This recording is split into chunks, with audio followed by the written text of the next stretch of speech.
warahmatullahi wabarakatuh. Alhamdulillahirabbil alamin wassalatu wassalamu ala asrofil anbiya'i wal mursalin wa ala alihi wa ashabihi ajmain.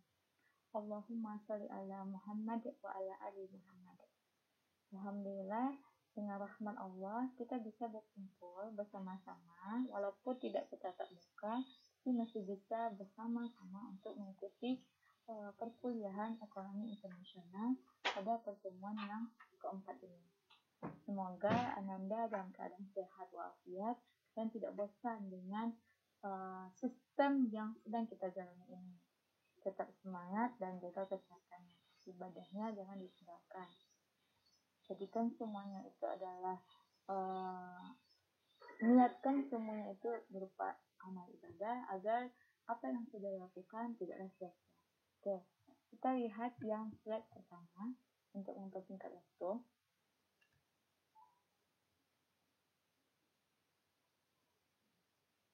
Nah, pada slide pertama ini nanti kita akan membahas yaitu bagaimana mengembangkan modal sederhana perdagangan untuk increasing opportunity cost, untuk meningkatkan biaya oportunitas. Terus, yang kedua, nanti kita akan melibatkan selera atau preferensi permintaan, yaitu dengan kurva-kurva indifference.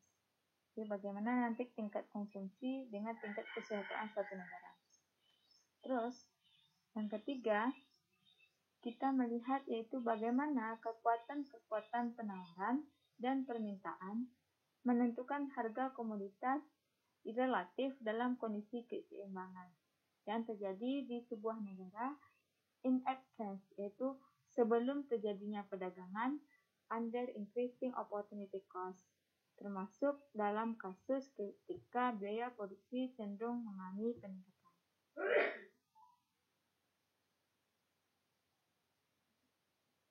Kita lihat yang bagian kedua, yaitu increasing opportunity cost. Sebagaimana yang telah kita lihat sebelumnya, yaitu suatu negara jauh lebih sering menghadapi peningkatan biaya oportunitas. Jadi, anggapan bahwa biaya oportunitas yang selalu konstan hanya merupakan asumsi yang kurang realistis atau sengaja diada-adakan semata-mata untuk menyederhanakan pembahasan pada bab sebelumnya. Jadi kan kemarin kan kita mengasumsikan bahwa biaya opportunity adalah konstan. Jadi perubahannya itu sama dari waktu ke waktu, sehingga kurva dari produksi kemarin adalah berbentuk linear. Nah, kemudian muncullah teori baru yang mengatakan bahwa tidak mungkin secara realita biaya opportunity itu akan konstan. Kayak kemarin kan di Amerika yaitu 2/3, sama dia. Nah, muncullah pernyataan bahwa pasti ada yang namanya peningkatan biaya opportunitas.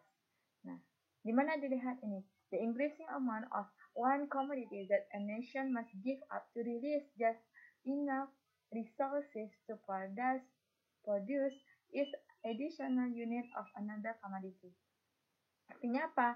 Peningkatan biaya oportunitas menandakan bahwa negara yang bersangkutan harus mengorbankan lebih banyak komoditi tertentu demi memperoleh sumber daya tambahan yang memadai to increase, yaitu untuk menghasilkan satu unit tambahan komoditi lain. Jadi dia harus mengorbankan sesuatu untuk mendapatkan satu unit komoditi lain. Kayak ada dua jenis barang. Jadi mirip ya dengan kita belajar dulu. Kalau dulu kan kita belajar di dalam negeri untuk fungsi produksi, ya kan? Ada X1, dan ada X2. Nah, sekarang ini bukan di dalam negeri lagi. Kondisinya adalah antara satu negara dengan negara lain. Jadi ada biaya yang harus hilang. Ada biaya yang harus dikorbankan.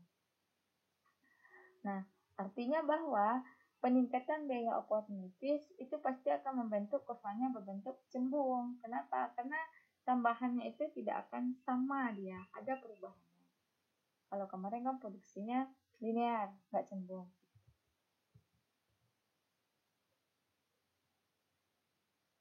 Saudara bisa lihat di slide yang ke-5, yaitu untuk slide mungkin ada yang keliru, pokoknya tambahnya 1 ya, karena ada yang buat tambahkan slide ini nanti nggak pas 5. yaitu illustration of increasing opportunity cost. Di sana ada dua negara, nation 1 and nation 2. Jadi kita nggak pakai lagi Amerika dan Inggris, kita pakai negara 1 dan negara 2. Kita lihat dulu negara 1. Nah, di negara 1 ada dua komoditi yang dihasilkan, yaitu X dan Y. Negara 2 juga kan, X dan Y. Nah, di sini kita lihat yaitu kurva kemungkinan produksi di masing-masing negara. Yang satu agak memanjang ke X, yang satu memanjang ke Y. Artinya bahwa kalau yang X itu dia lebih mengarahkan segenap atau semua sumber dayanya itu untuk memproduksi X yang lebih banyak. Sedangkan negara 2 itu mengarahkan semua sumber dayanya untuk Y yang lebih banyak. Kenapa? Karena kalau yang negara 1 terlihat kan perbedaannya, jaraknya itu loh. X itu lebih banyak kalau di negara 1, sedangkan di negara 2 Y yang lebih banyak. Nah, maksud dari penambahan opportunity cost apa? Tadi, kalau negara 1, asumsinya di sini adalah negara yang lebih banyak menghasilkan X, maka misalnya kita lihat di titik A. Titik A, di sini X yang dihasilkan adalah 50. Nah, setiap tambahan 20 unit, 50 ke 70, maka akan harus mengorbankan Y sebesar berapa? Nah, ini dia arah panah dari A, nah turun dia ke bawah. Ada panah yang menunjukkan ke bawah. Naik lagi, misalnya negara X karena mau memproduksi X lebih, negara 1 mau memproduksi X lebih banyak, naik lagi 70 tambah 20, tambah lagi 20, maka akan ada lagi yang biaya yang harus dikorbankan untuk si Y. Nah, besaran pengorbanannya itu semakin lama semakin bertambah.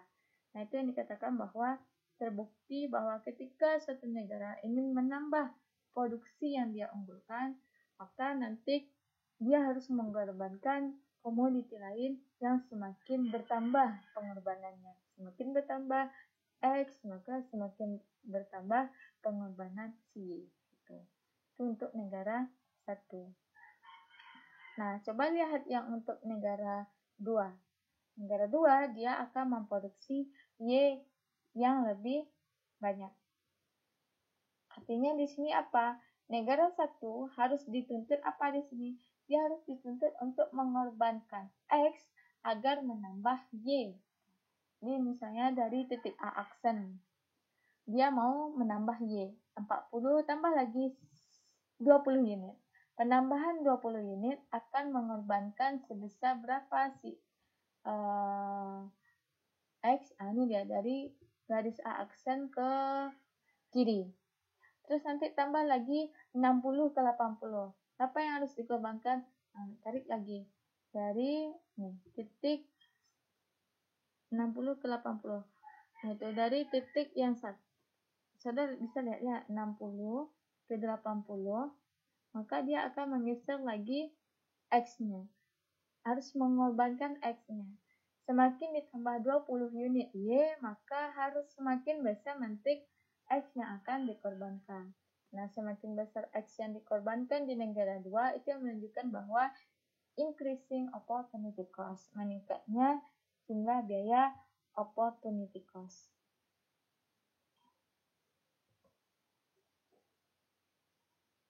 Nah, pengaruhi PPF atau Production Possibility Frontier atau kurva kemungkinan produksi. Jadi apa yang mempengaruhi bentuknya? Nah, bentuk dari PPF satu negara dengan negara lain itu berbeda. Karena apa? Dua negara memiliki perbedaan faktor environment atau sumber daya, resources pada produksinya, atau mereka menggunakan teknologi yang berbeda di produksinya, sehingga pasti nanti PPF antara satu negara dengan negara lain tidak akan sama. Sehingga tadi kan terlihat berbeda kan kurvanya.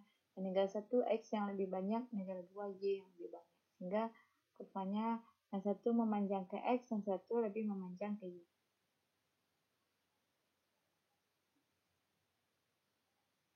Jadi ini sama dengan biaya oportunitas atau opportunity cost. Nah,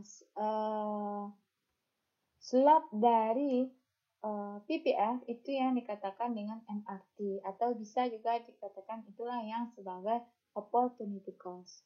Jika slope dari kurva kemungkinan produksi di negara satu nilainya adalah 1/4, artinya apa di sini? Yaitu negara satu harus mengorbankan 1/4 unit Y untuk menambah 1 unit X. Jadi misalnya dari titik A ya menuju tambah 1 menjadi 51, maka untuk menjadi 51 dari 50 ke 51 maka harus mengorbankan 1/4 Y. Itu maksud dari MRT itu. Tadi kita lihat dari segi produksi. Kemudian kita lihat lagi yaitu dari segi konsumsi. Sebagaimana sudah kita ketahui, kalau konsumsi berarti itu adalah tingkat kepuasan konsumen. Maka di sebuah negara pasti juga ada yang namanya kepuasan konsumen atau kepuasan masyarakat lagi. Nah, itu yang dikenal dengan community indifferent curve atau kurva indifferent masyarakat. Kalau dulu kan kita belajarnya individu ya, jadi yang kita pelajari adalah indifferent curve saja. Sekarang menjadi community indifferent curves, di mana kurva kepuasan dari masyarakat. Harganya sama ya dengan sebelumnya. Apa itu kurva indifference atau kurva kepuasan masyarakat? Yaitu kurva kepuasan, yaitu kurva yang menunjukkan kombinasi konsumsi dua jenis barang yang berbeda, di sini kan X dan Y, dengan menghasilkan kepuasan yang sama. Semakin menjauhi titik origin, maka akan semakin tinggi tingkat kepuasannya. Nah, di kurva, saudara bisa lihat yang di slide 8, saudara bisa lihat di sini, yaitu ada dua negara. Ada negara 1 dan negara 2. Kurva indiferennya berbeda. Kalau negara 1, dia lebih landai ke X, sedangkan negara 2 dia lebih banyak, yaitu lebih cenderung untuk mengonsumsi Y. Maksudnya ini kenapa bisa seperti itu? Itu diasumsikan bahwa negara 1 karena dia menghasilkan X lebih banyak tadi, maka pasti nanti diasumsikan bahwa kepuasan konsumen di X yang lebih besar dibandingkan daripada Y. Makanya kurvanya lebih cenderung ke X. Nah, yang negara 2 karena tadi memproduksi adalah Y lebih banyak, karena kurva kemungkinan produksi tadi panjang ke atas ke vertikal, maka diasumsikan juga di sini negara 2 adalah menyukai Y yang lebih banyak. Jadi dia lebih menyukai Y dibandingkan daripada X.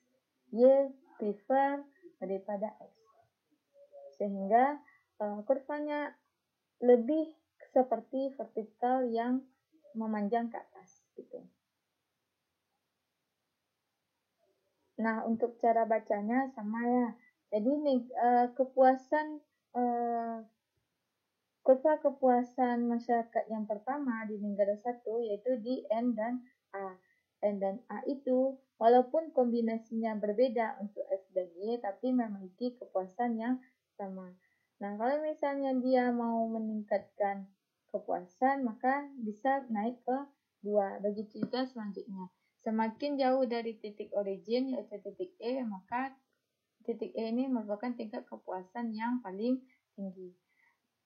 Begitu juga untuk yang negara 2.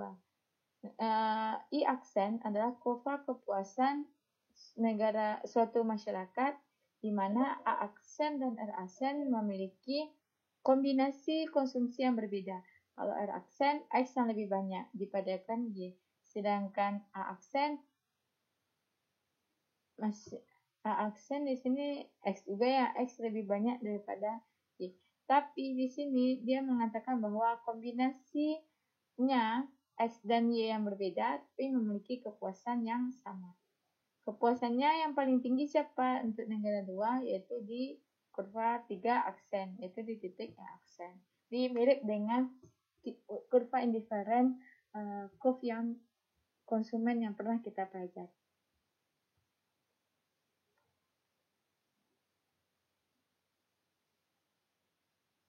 Ini adalah kondisi keseimbangan in isolation, yaitu kondisi isolasi atau tanpa perdagangan. Jadi, tanpa adanya perdagangan, maka kapan terjadi keseimbangan? Yaitu pada saat produksi sama dengan kepuasan seseorang. Kurva PPF, kurva kemungkinan produksi sama dengan indifference curve community, ICC.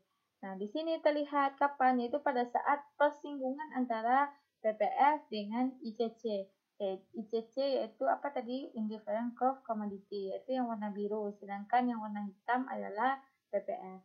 Nah, di sini titik A adalah persinggungan antara indifferent curve commodity dengan PPF. Artinya produk keseimbangan pasar itu tanpa ada perdagangan, yaitu dengan X sebesar 50 dan Y adalah sebesar 60 untuk negara 1. Sedangkan negara 2, mana dia titik singgungnya, yaitu di A aksen, di mana X sebanyak 80, Y-nya sebesar 40. Gitu. Nah, jadi ini adalah sebelum terjadi perdagangan atau in isolation. Nah, kemudian untuk ini business for gains from trade dan sebagainya, kita lihat di video selanjutnya yang akan Ibu jelaskan ya. Nanti tugas saudara juga udah ada sendiri. Sebagaimana kita ketahui, nanti baru setelah UTS ada sistem kita SPM. Oke. Assalamualaikum warahmatullahi wabarakatuh.